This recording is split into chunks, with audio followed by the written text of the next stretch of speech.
Hello नमस्कार जय Hind Vande Mataram friends. तो मित्रों आज जे छे આપણે 50 જેટલા જીકેના એમસીક્યુ જોવાના છે। મિત્રો આવનારી એક્ઝામ જે છે કોન્સ્ટેબલની એની જો તમે તૈયારી કરતા હોય તો વિડીયોમાં છેલ્લે સુધી જોતા રહેજો। વિડીયો જે છે તમને ખૂબ અને ખૂબ ઉપયોગી થવાનો છે। નવા સિલેબસ મુજબ આપણે દરરોજ 50 જેટલા જીકેના એમસીક્યુ લઈને આવીએ છીએ। તો મિત્રો વિડીયોમાં છેલ્લે સુધી જોતા રહેજો। તો ચાલો શરૂ કરીએ। પ્રશ્ન નંબર પહેલો, પિથોરો કઈ જાતિના સર્વોચ્ચ ભગવાન છે? પિથોરા જે છે કઈ જાતિના સર્વોચ્ચ ભગવાન કહેવાય છે? તો શું આવશે અહીંયા રાઈટ આન્સર? રાઠવા આવશે। રાઠવા જાતિના જે છે એ સર્વોચ્ચ ભગવાન ગણાય છે પિથોરા જે છે એ ઓપ્શન સી અહીંયા આપણો રાઈટ આન્સર બની જશે, ખાસ યાદ રાખજો। નેક્સ્ટ ક્વેશ્ચન જોઈએ ત્યારબાદનો, કયા દેશમાં રાત્રિના 12 વાગ્યે પણ સૂર્ય જોવા મળે છે? કયા દેશમાં રાત્રિના 12 વાગ્યે પણ સૂરજ જે છે એ જોવા મળે છે? તો કયા દેશમાં આવશે? નોર્વેમાં આવશે। ઓપ્શન બી આપણો રાઈટ આન્સર બની જશે। ખાસ યાદ રાખજો કે નોર્વેમાં જે છે રાત્રિના 12 વાગ્યે પણ સૂરજ જે છે એ જોવા મળે છે। મિત્રો નોર્વે એ મધ્ય રાત્રિનો દેશ કહેવાય છે અને જાપાન એ સૂર્યોદયનો દેશ કહેવાય છે, એ પણ આપણને ખ્યાલ હોવો જોઈએ। ત્યારબાદનો ક્વેશ્ચન જોઈએ, ચિલ્ડ્રન યુનિવર્સિટી દ્વારા પ્રકાશિત થતું સામયિક કયું છે? ચિલ્ડ્રન યુનિવર્સિટી દ્વારા પ્રકાશિત થતું સામયિક જે છે, સામાજિક નહીં આવે, સામયિક જે છે એ કયું છે? તો શું આવશે રાઈટ આન્સર? બાળ વિશ્વ આવશે। ઓપ્શન બી રાઈટ આન્સર બની જશે। ચિલ્ડ્રન યુનિવર્સિટી દ્વારા પ્રકાશિત થતું સામયિક કયું? તો બાળ વિશ્વ છે। મિત્રો બાળ ઉપરથી આપણને ખ્યાલ હોવો જોઈએ, બાળ દિન ક્યારે આવશે? 14 નવેમ્બર જે છે એ બાળ દિન તરીકે મનાવવામાં આવે છે, પણ આપણને ખ્યાલ હોવો જોઈએ। મિત્રો તમે વિડીયોમાં જે છે એ છેલ્લે સુધી જોતા રહેજો। આપણે છેલ્લે લાસ્ટમાં એક 51મો ક્વેશ્ચન રાખીએ છીએ જેનો આન્સર તમારે કોમેન્ટમાં જણાવવાનો રહેશે, તો વિડીયોમાં તમે છેલ્લે સુધી જોતા રહેજો। જોઈએ ત્યારબાદનો નેક્સ્ટ ક્વેશ્ચન, રુદ્ર મહાલય કયા સ્થળે બંધાયો હતો? રુદ્ર મહાલય જે છે એ કયા સ્થળે બંધાયો હતો? તો કયા સ્થળે આવશે? સિદ્ધપુર ખાતે આવશે। ઓપ્શન બી રાઈટ આન્સર બની જશે। અહીંયા ખાસ યાદ રાખજો, રુદ્ર મહાલય જે છે કયા સ્થળે? તો સિદ્ધપુર ખાતે બંધાયેલો હતો। ત્યારબાદનો ક્વેશ્ચન છે, વિશ્વનું સૌથી ઊંચું શિખર માઉન્ટ એવરેસ્ટ કઈ પર્વતમાળામાં આવેલું છે? વિશ્વનું સૌથી ઊંચું શિખર માઉન્ટ એવરેસ્ટ એ કઈ પર્વતમાળામાં આવેલું છે? તો હિમાદ્રી પર્વતમાળામાં આવેલું છે। ઓપ્શન સી રાઈટ આન્સર અહીંયા બની જશે। વિશ્વનું સૌથી ઊંચું શિખર માઉન્ટ એવરેસ્ટ જે છે એ કઈ પર્વતમાળા? તો હિમાદ્રી પર્વતમાળામાં આવેલું છે। એની ઊંચાઈની વાત કરીએ તો મિત્રો 8848 મીટર એની ઊંચાઈ છે, એ પણ આપણને ખ્યાલ હોવો જોઈએ। મિત્રો તમને વિડીયો ગમતો હોય તો એક લાઇક કરજો। અમે તમારી પાસે માત્ર એક લાઇકની આશા રાખીએ છીએ, તો એક લાઇક તમે જરૂર કરી દેજો। જોઈએ ત્યારબાદનો નેક્સ્ટ ક્વેશ્ચન, ભારતીય મરુસ્થળ એ ભારતના કયા ભાગમાં આવેલું છે? ભારતીય મહામરુસ્થળ એ ભારતના કયા ભાગમાં આવેલું છે? તો કયા ભાગમાં આવશે? અહીંયા પશ્ચિમ ભાગમાં આવશે। ઓપ્શન ડી રાઈટ આન્સર અહીંયા બની જશે। ભારતીય મહામરુસ્થળ એ કયા ભાગમાં? તો પશ્ચિમ ભાગમાં આવેલું છે। ભારતના પશ્ચિમ ભાગમાં મહામરુસ્થળ આવેલ છે। મિત્રો મહામરુસ્થળ એટલે કે રેગિસ્તાન એટલે રણ થશે। રાજસ્થાન અને કાશ્મીરનો વિસ્તાર જે છે એ મહામરુસ્થળ જે છે એ તરીકે ઓળખે છે। રાજસ્થાન અને કચ્છનો અને રાજસ્થાનનો વિસ્તાર જે છે એ મહામરુસ્થળ તરીકે ઓળખાય છે, આપણને એ પણ ખ્યાલ હોવો જોઈએ। નેક્સ્ટ ક્વેશ્ચન જોઈએ, નર્મદા જિલ્લાનું વડું મથક કયું છે? નર્મદા જિલ્લાનું વડું મથક જે છે એ નીચેનામાંથી કયું છે? તો નર્મદા જિલ્લાનું કયું આવશે? રાજપીપળા આવશે। ઓપ્શન બી રાઈટ આન્સર અહીંયા બની જશે। ખાસ યાદ રાખજો કે નર્મદા જિલ્લાનું વડું મથક જે છે એ કયું? તો રાજપીપળા છે। વ્યારા જે છે, વ્યારા એ મિત્રો તાપી જિલ્લાનું થશે। આહવા જે છે એ ડાંગનું છે અને મહીસાગર જિલ્લાનું જે છે એ લુણાવાડા થશે, એ પણ આપણને ખ્યાલ હોવો જોઈએ। મિત્રો તમે વિડીયોમાં લાસ્ટ સુધી બન્યા રહેજો અને છેલ્લે જે છે આ 50માંથી તમારા કેટલા સાચા પડે છે એ પણ તમારે કોમેન્ટમાં જણાવવાનું રહેશે, તો વિડીયોમાં તમે છેલ્લે સુધી જોતા રહેજો। જોઈએ ત્યારબાદનો નેક્સ્ટ ક્વેશ્ચન, કોઈપણ સ્થળની આશરે કેટલા વર્ષની સરેરાશ પરિસ્થિતિને આબોહવા કહે છે? કોઈપણ સ્થળની આશરે કેટલા વર્ષની જે છે સરેરાશ પરિસ્થિતિને આબોહવા કહેવામાં આવે છે? તો 30 વર્ષ જે છે એ આશરે એટલા 30 વર્ષની જે સરેરાશ પરિસ્થિતિ હોય એને આબોહવા કહેવામાં આવે છે। ઓપ્શન એ રાઈટ આન્સર અહીંયા બની જશે। કોઈપણ સ્થળની 30 વર્ષ જેટલી સરેરાશ પરિસ્થિતિને આબોહવા કહેવામાં આવે છે। નેક્સ્ટ ક્વેશ્ચન જોઈએ ત્યારબાદનો, ઈડર તાલુકો કયા જિલ્લામાં આવેલ છે? ઈડર તાલુકો જે છે એ કયા જિલ્લામાં આવેલો છે? તો શું આવશે રાઈટ આન્સર? અહીંયા ઈડર જે છે એ મિત્રો સાબરકાંઠા જિલ્લામાં આવેલો છે। ખાસ યાદ રાખજો કે ઓપ્શન બી રાઈટ આન્સર અહીંયા બની જશે। ઈડર તાલુકો જે છે એ કયા જિલ્લામાં? તો સાબરકાંઠા જિલ્લામાં આવેલો છે। નેક્સ્ટ ક્વેશ્ચન જોઈએ, શામળાજી કઈ નદીના કિનારે વસેલું છે? શામળાજી જે છે એ કઈ નદીના કિનારે વસેલું છે? તો શામળાજી મિત્રો મેશ્વો નદીના કિનારે આવેલું છે। ખાસ યાદ રાખજો કે શામળાજી જે છે એ કઈ નદીના કિનારે? તો મેશ્વો નદીના કિનારે આવેલું છે। અરવલ્લી જિલ્લામાં જે છે એ શામળાજી આવશે, એ પણ આપણને ખ્યાલ હોવો જોઈએ। અને કઈ નદી? તો મેશ્વો નદીના કિનારે આવેલું છે। ત્યારબાદનો ક્વેશ્ચન છે કયા જિલ્લામાંથી કર્કવૃત પસાર થતું નથી? કયા જિલ્લામાંથી જે છે એ કર્કવૃત પસાર થતું નથી? તો મિત્રો અહીંયા ઓપ્શન આપેલા છે, એમાંથી બનાસકાંઠા જિલ્લામાંથી જે છે એ કર્કવૃત પસાર થતું નથી. ગુજરાતના 6 જિલ્લામાંથી કર્કવૃત જે છે એ પસાર થાય છે, એ પણ આપણને ખ્યાલ હોવો જોઈએ. અહીંયા આપેલા બનાસકાંઠા જે છે એ જિલ્લામાંથી પસાર થશે નહીં. ત્યારબાદનો ક્વેશ્ચન જોઈએ, ખાન અબ્દુલ ગફાર ખાન કયા નામે ઓળખાય છે? ખાન અબ્દુલ ગફાર ખાન એ કયા નામે ઓળખાય છે? તો શું આવશે? સરહદના ગાંધી તરીકે ઓળખાય છે. ઓપ્શન બી રાઈટ આન્સર અહીંયા બની જશે. ખાસ યાદ રાખજો કે ખાન અબ્દુલ ગફાર ખાન એ કયા નામે? તો સરહદના ગાંધી એ નામથી ઓળખાય છે. ત્યારબાદનો ક્વેશ્ચન છે, વેબ બ્રાઉઝરના ભાગ તરીકે સરળતાથી પ્રસ્થાપિત કરીને ઉપયોગમાં લઈ શકાય તેવા સંગ્રાહક પ્રોગ્રામને શું કહે છે? વેબ બ્રાઉઝરના ભાગ તરીકે સરળતાથી પ્રસ્થાપિત કરીને ઉપયોગમાં લઈ શકાય એ ભાગને તેવા સહાયક પ્રોગ્રામને જે છે શું કહેવામાં આવે છે? તો એને શું આવશે? પ્લગ ઇન કહેવામાં આવશે. ઓપ્શન સી રાઈટ આન્સર અહીંયા બની જશે. ખાસ યાદ રાખજો કે વેબ બ્રાઉઝરના ભાગ તરીકે સરળતાથી પ્રસ્થાપિત કરીને ઉપયોગમાં લઈ શકાય તેવા સહાયકને શું? તો પ્લગ ઇન કહેવામાં આવશે. ત્યારબાદનો ક્વેશ્ચન છે, MS વર્ડમાં ફકરાની કેટલા પ્રકારે ગોઠવણી કરી શકાય છે? MS વર્ડમાં ફકરાની કેટલા પ્રકારે જે છે એ ગોઠવણી કરી શકાય છે? તો 4 પ્રકારે આવશે. ઓપ્શન સી રાઈટ આન્સર અહીંયા બની જશે. ખાસ યાદ રાખજો કે MS વર્ડમાં જે છે ફકરાની કેટલા પ્રકારે? તો 4 પ્રકારે ગોઠવણી કરી શકાય છે. નેક્સ્ટ ક્વેશ્ચન જોઈએ. ત્યારબાદનો 15મો, વિલાસે પણ સફેદ વસ્ત્ર પહેર્યું હતું. આ વાક્યમાં નિપાત દર્શાવો. વિલાસે પણ સફેદ વસ્ત્ર જે છે એ પહેર્યું હતું. આ વાક્યમાં નિપાત જે છે એ શું થશે? તો પણ જે છે એ નિપાત બની જશે. અહીંયા ઓપ્શન ડી રાઈટ આન્સર બની જશે. ત્યારબાદનો ક્વેશ્ચન છે, સુંદરવન જંગલનું નામ કયા વૃક્ષના નામ પરથી પડ્યું છે? સુંદરવન જંગલનું નામ જે છે એ કયા વૃક્ષના નામ ઉપરથી પડેલું છે? તો સુંદરીના વૃક્ષના જે છે એના નામ ઉપરથી પડેલું છે. ખાસ યાદ રાખજો, સુંદરવન જંગલનું નામ કયા વૃક્ષના? તો સુંદરી વૃક્ષ જે છે એ વૃક્ષના નામ ઉપરથી એનું નામ સુંદરવન જંગલ એવું નામ પડેલું છે. મિત્રો પશ્ચિમ બંગાળના વિસ્તારમાં આવેલ છે સુંદરવન જંગલ, એ પણ આપણને ખ્યાલ હોવો જોઈએ. નેક્સ્ટ ક્વેશ્ચન જોઈએ, વિદેશથી આવતા પક્ષીઓને શું કહે છે? વિદેશથી આવતા પક્ષીઓને શું કહેવામાં આવે છે? તો યાયાવર કહેવામાં આવશે. યાયાવર જે છે એ કહેવામાં આવશે એને. ત્યારબાદનો ક્વેશ્ચન જોઈએ, છારીઢંઢ કયા જિલ્લામાં આવેલું છે? છારીઢંઢ એ કયા જિલ્લામાં આવેલું છે? તો કચ્છ જિલ્લામાં આવશે Chharidhandh. Option A right answer અહીંયા બની જશે. છારીઢંઢ કયા જિલ્લામાં? તો કચ્છ જિલ્લામાં આવેલું છે. મિત્રો છારીઢંઢ જૈવ આરક્ષિત ક્ષેત્ર છે, એ પણ આપણને ખ્યાલ હોવો જોઈએ. કચ્છ જિલ્લામાં આવેલું છે. નેક્સ્ટ ક્વેશ્ચન જોઈએ. ત્યારબાદનો, દૂધ સરિતા ડેરી ક્યાં આવેલી છે? દૂધ સરિતા ડેરી જે છે એ ક્યાં આવેલી છે? તો ભાવનગર ખાતે આવશે. ઓપ્શન બી રાઈટ આન્સર અહીંયા બની જશે. ખાસ યાદ રાખજો કે દૂધ સરિતા ડેરી ક્યાં? તો ભાવનગર ખાતે આવેલી છે. નેક્સ્ટ ક્વેશ્ચન જોઈએ. ત્યારબાદનો, ગૌતમ બુદ્ધને કયા વૃક્ષ નીચે જ્ઞાન પ્રાપ્ત થયું હતું? ગૌતમ બુદ્ધને કયા વૃક્ષની નીચે જે છે જ્ઞાન પ્રાપ્ત થયું હતું?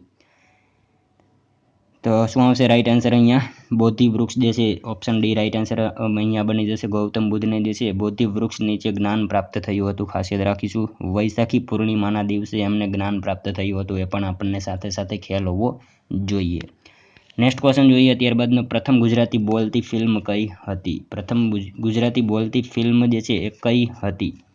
તો કઈ આવશે રાઈટ આન્સર અહીંયા? ઓપ્શન બી આવશે, નરસિંહ મહેતા. પ્રથમ ગુજરાતી બોલતી ફિલ્મ કઈ? તો નરસિંહ મહેતા હતી. મિત્રો અહીંયા લીલોડી ધરતી જે છે એ મિત્રો શું આવશે? સૌપ્રથમ રંગીન ફિલ્મ હતી. લીલોડી ધરતી જે છે એ સૌપ્રથમ રંગીન ફિલ્મ હતી. ભક્ત વિદુર જે છે એ મિત્રો સૌપ્રથમ રાજકીય ફિલ્મ હતી, એ પણ આપણને ખ્યાલ હોવો જોઈએ. અને સૌપ્રથમ ગુજરાતી બોલતી ફિલ્મ કઈ? તો નરસિંહ મહેતા હતી. ત્યારબાદનો ક્વેશ્ચન જોઈએ. લીટી ચોખા એ કયા રાજ્યની ખાસ વાનગી છે? લીટી ચોખા એ કયા રાજ્યની ખાસ એક પ્રકારની વાનગી છે? તો કયા રાજ્યની? બિહારની આવશે. ઓપ્શન એ રાઈટ આન્સર અહીંયા બની જશે. ખાસ યાદ રાખજો કે લીટી ચોખા એ પ્રકાર એક ખાસ વાનગી છે. કયા રાજ્યની? તો બિહાર રાજ્યની ખાસ એ વાનગી છે. ત્યારબાદનો ક્વેશ્ચન જોઈએ. 23મો, ભારત રત્ન સન્માનનું સ્થાન કોની બરાબર છે? ભારત રત્ન સન્માનનું સ્થાન જે છે એ કોની બરાબર હોય? તો સંઘના મંત્રી બરાબર હોય.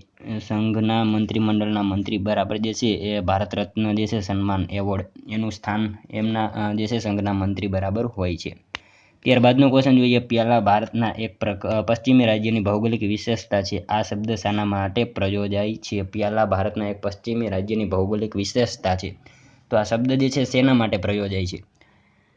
તો શું આવશે રાઈટ આન્સર અહીંયા? ખારા કે નમકના સરોવરો માટે જે છે આ શબ્દ પ્રયોજાય છે. ખાસ યાદ રાખજો. પહેલા ભારતના એક પશ્ચિમી રાજ્યની ભૌગોલિક વિશેષતા છે. આ શબ્દ જે છે શેના માટે? તો ખારા કે નમકના સરોવરો માટે જે છે એ શબ્દ વપરાય છે. ત્યારબાદનો ક્વેશ્ચન જોઈએ. ગુજરાતમાં પ્રથમ વખત રાષ્ટ્રપતિ શાસન લદાયું ત્યારે રાજ્યપાલ કોણ હતા?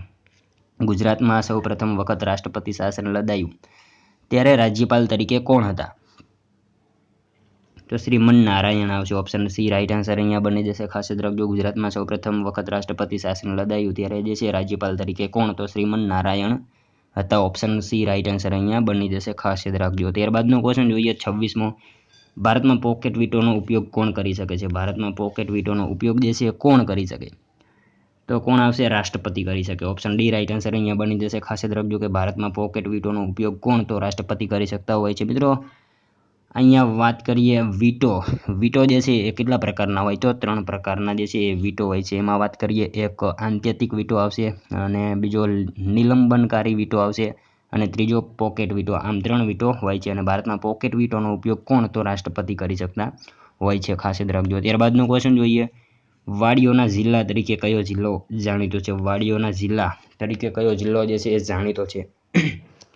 તો આપણે સૌ જાણીએ છીએ કે મિત્રો જુનાગઢ જે છે એ વાડીઓના જિલ્લા તરીકે જાણીતો જિલ્લો છે. ત્યારબાદનો ક્વેશ્ચન છે. તોલમાપના કાંટા માટે કયું શહેર જાણીતું છે? તોલમાપના કાંટા માટે જે છે એ કયું શહેર જાણીતું છે નીચેનામાંથી? તો શું આવશે અહીંયા રાઈટ આન્સર? સાવરકુંડલા આવશે. ઓપ્શન એ રાઈટ આન્સર બની જશે. ખાસ યાદ રાખજો કે તોલમાપના કાંટા માટે કયું શહેર જાણીતું? તો સાવરકુંડલા જે છે એ તોલમાપના કાંટા માટે શહેર જાણીતું છે. ખાસ યાદ રાખજો. અને મિત્રો અમરેલી જિલ્લાનો તાલુકો છે એ પણ આપણને ખ્યાલ હોવો જોઈએ. ત્યારબાદનો ક્વેશ્ચન જોઈએ. ઉત્તરાર્ધ શાસ્ત્રીય નૃત્ય મહોત્સવનું આયોજન ક્યાં થાય છે? ઉત્તરાર્ધ શાસ્ત્રીય નૃત્ય મહોત્સવનું આયોજન જે છે એ ક્યાં થાય? તો મોઢેરા ખાતે થાય. ઓપ્શન બી રાઈટ આન્સર અહીંયા બની જશે. ખાસ યાદ રાખજો કે ઉત્તરાર્ધ શાસ્ત્રીય નૃત્ય મહોત્સવનું આયોજન ક્યાં? તો મોઢેરા ખાતે થાય છે. ત્યારબાદનો ક્વેશ્ચન જોઈએ. 30મો. બંધારણમાં સુધારા કરવા માટેનો અનુચ્છેદ કયો છે? બંધારણમાં સુધારા કરવા માટેનો અનુચ્છેદ જે છે એ નીચેનામાંથી કયો છે? તો કયો આવશે રાઈટ આન્સર અહીંયા? બંધારણમાં જે છે સુધારા કરવા માટે મિત્રો અનુચ્છેદ 368 આવશે. ઓપ્શન ડી રાઈટ આન્સર બની જશે. ખાસ યાદ રાખજો. બંધારણમાં સુધારા કરવા માટે અનુચ્છેદ કયો? તો અનુચ્છેદ 368 મુજબ જે છે બંધારણમાં સુધારા કરવા માટેનો અનુચ્છેદ છે. નેક્સ્ટ ક્વેશ્ચન જોઈએ. ત્યારબાદનો કયા સુધારાથી પંચાયતી રાજ સંસ્થાઓને બંધારણીય દરજ્જો આપવામાં આવ્યો? કયા સુધારાથી પંચાયતી રાજ સંસ્થાઓને બંધારણીય દરજ્જો આપવામાં આવ્યો? તો કયા સુધારાથી આવશે? 73મો સુધારીય જે છે 73મો જે છે સુધારો એના દ્વારા જે છે એ પંચાયતી રાજ સંસ્થાઓને બંધારણીય દરજ્જો આપવામાં આવ્યો હતો. ખાસ યાદ રાખજો.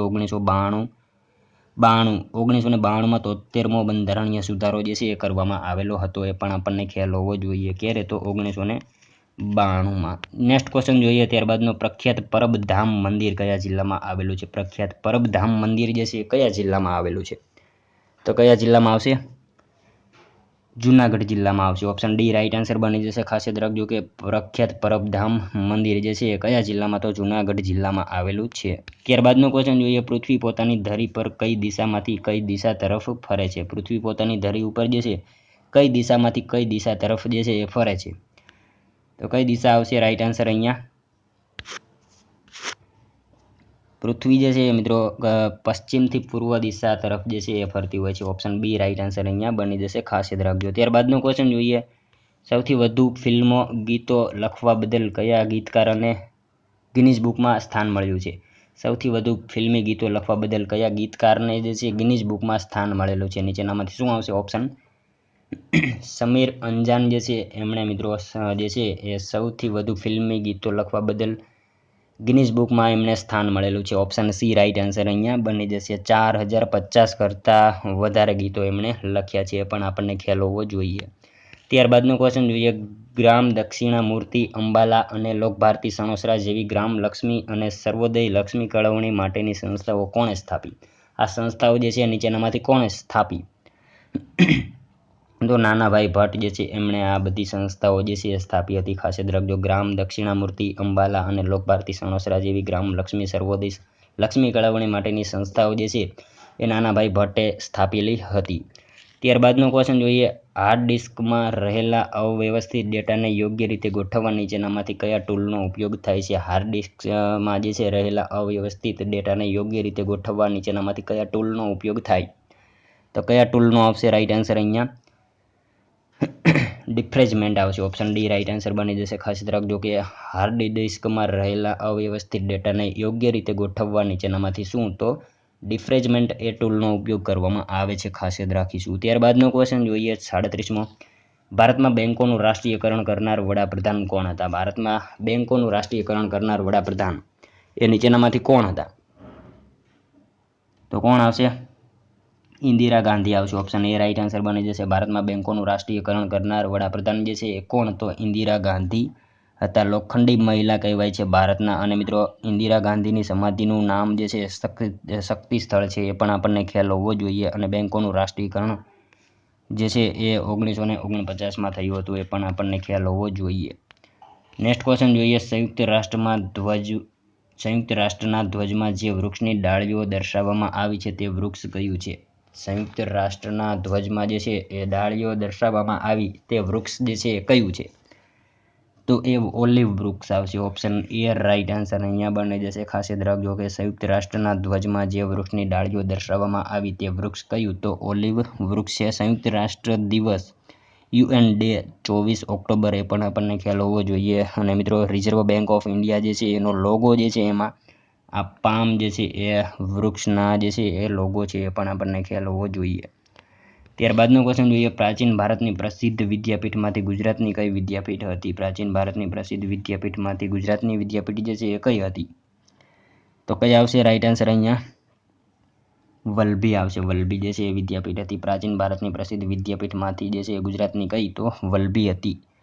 દર્શન પહેલાએ વલભી બનાવી હતી, એ પણ આપણને ખ્યાલ હોવો જોઈએ. નેક્સ્ટ ક્વેશ્ચન જોઈએ ત્યારબાદનો, પ્રભાસ પાટણમાં સોમનાથનું મંદિર પહેલી વાર કઈ સદીમાં બંધાયું હતું? પ્રભાસ પાટણમાં જે છે સોમનાથનું મંદિર પહેલી વાર કઈ સદીમાં બંધાયું? તો 10મી સદીમાં આવશે. ઓપ્શન સી રાઈટ આન્સર અહીંયા બની જશે. ખાસ યાદ રાખજો કે પ્રભાસ પાટણમાં સોમનાથનું મંદિર પહેલી વાર કઈ સદીમાં? તો 10મી સદીમાં બંધાયેલું હતું.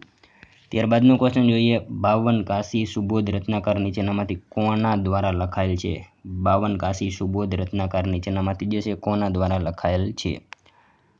તો કોના દ્વારા આવશે? સાવિત્રીબાઈ ફૂલે એમના દ્વારા જે છે એ લખાયેલ છે. ઓપ્શન એ રાઈટ આન્સર અહીંયા બની જશે. ખાસ યાદ રાખીશું. ત્યારબાદનો ક્વેશ્ચન જોઈએ, વિશ્વ હેપેટાઇટિસ દિવસ તરીકે કયો દિવસ ઉજવાય છે? વિશ્વ હેપેટાઇટિસ દિવસ તરીકે જે છે નીચેનામાંથી કયો દિવસ ઓળખાય એટલે કે ઉજવાય?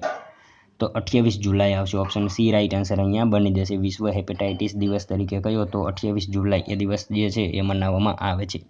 કમળો થશે હેપેટાઇટિસ એટલે. નેક્સ્ટ ક્વેશ્ચન જોઈએ ત્યારબાદનો, કુવા તળાવની અંદર અને આસપાસ આવેલા વૃક્ષો કાપવા પંચાયત શું કરવું જરૂરી છે? કુવા તળાવની અંદર અને આસપાસ આવેલા વૃક્ષો કાપવા જે છે પંચાયતે શું કરવું જરૂરી છે નીચેનામાંથી? તો શું આવશે રાઈટ આન્સર? કલેક્ટરની લેખિત પરવાનગી જે છે એ લેવાની હોય છે. ઓપ્શન સી રાઈટ આન્સર અહીંયા બની જશે. ખાસ યાદ રાખજો. ત્યારબાદનો ક્વેશ્ચન જોઈએ, જમીન પર દબાણ ન થવા દેવું એની જવાબદારી કોની છે? જમીન ઉપર દબાણ ન થવા દેવું એની જવાબદારી જે છે નીચેનામાંથી કોની છે? તો પંચાયતની છે આ જવાબદારી જે છે. જમીન ઉપર દબાણ ન થવા દેવું એ જવાબદારી કોની? તો પંચાયતની છે. ત્યારબાદનો ક્વેશ્ચન છે, પ્રથમ ક્રિકેટ વિશ્વ કપ કયા વર્ષમાં યોજાયો હતો? પ્રથમ ક્રિકેટ વિશ્વ કપ જે છે કયા વર્ષમાં યોજાયો? તો 1975માં જે છે પ્રથમ ક્રિકેટ વિશ્વ કપ યોજાયો હતો. ખાસ યાદ રાખીશું આપણે. ઓપ્શન સી રાઈટ આન્સર બની જશે. ઇંગ્લેન્ડમાં યોજાયો હતો, એ પણ આપણને ખ્યાલ હોવો જોઈએ. નેક્સ્ટ ક્વેશ્ચન જોઈએ, ભારતના બંધારણમાં કયા અનુચ્છેદમાં ગૌ હત્યા પર પ્રતિબંધ છે? ભારતના બંધારણમાં કયા અનુચ્છેદમાં જે છે ગૌ હત્યા ઉપર પ્રતિબંધ છે? તો 48 અનુચ્છેદ જે છે એના મુજબ ભારતમાં બંધારણમાં જે છે એ ગૌ હત્યા ઉપર પ્રતિબંધ છે. ત્યારબાદનો ક્વેશ્ચન છે, દીન એ ઇલાહી ધર્મ કોણે શરૂ કર્યો હતો? દીન એ ઇલાહી ધર્મ જે છે કોણે શરૂ કર્યો? તો અકબરે શરૂ કર્યો હતો. ઓપ્શન એ રાઈટ આન્સર અહીંયા બની જશે. ખાસ યાદ રાખીશું. ત્યારબાદનો ક્વેશ્ચન છે, કયા દેશને અંગ્રેજો વ્રજ દાનવોની વિહાર ભૂમિ તરીકે ઓળખાવતા હતા? કયા દેશને જે છે એ અંગ્રેજો વ્રજ દાનવોની વિહાર ભૂમિ તરીકે ઓળખાવતા હતા? તો ભૂતાન દેશને આવશે. ઓપ્શન એ અહીંયા પણ રાઈટ આન્સર આપણો બની જશે. ત્યારબાદનો ક્વેશ્ચન જોઈએ, મણિબેન પટેલ કોના પુત્રી હતા? મણિબેન પટેલ જે છે કોના પુત્રી હતા? તો વલ્લભભાઈ પટેલના આ પુત્રી હતા. સરદાર વલ્લભભાઈ પટેલના પુત્રી જે છે એમનું નામ મણિબેન પટેલ હતા, ખાસ યાદ રાખીશું. નેક્સ્ટ ક્વેશ્ચન જોઈએ, ભારતનું ભાવિ તેના વર્ગખંડોમાં ઘડાય છે. આ વાક્ય કોનું છે? ભારતનું ભાવિ તેના વર્ગખંડમાં ઘડાય છે. આ વાક્ય જે છે નીચેનામાંથી કોનું છે? તો કોઠારી કમિશન આવશે. ઓપ્શન બી રાઈટ આન્સર અહીંયા બની જશે. ત્યારબાદનો ક્વેશ્ચન જોઈએ 51મો મિત્રો, એનો આન્સર તમારે કોમેન્ટમાં જણાવવાનો રહેશે. સૌપ્રથમ પોકેટ વીટોનો ઉપયોગ કરનાર રાષ્ટ્રપતિ કોણ હતા? આનો આન્સર મિત્રો તમારે કોમેન્ટમાં જણાવવાનો રહેશે. સાથે સાથે તમારા 50માંથી કેટલા સાચા પડ્યા એ પણ કોમેન્ટમાં જણાવવાનું રહેશે. મિત્રો વિડીયો જો સારો લાગ્યો હોય તો એક લાઇક કરજો, તમારા મિત્રો જોડે શેર કરજો, જેથી અમને પણ ઉપયોગી બને. મળશું ગઈકાલે બીજા વિડીયોમાં. ત્યાં સુધી જય હિન્દ, વંદે માતરમ.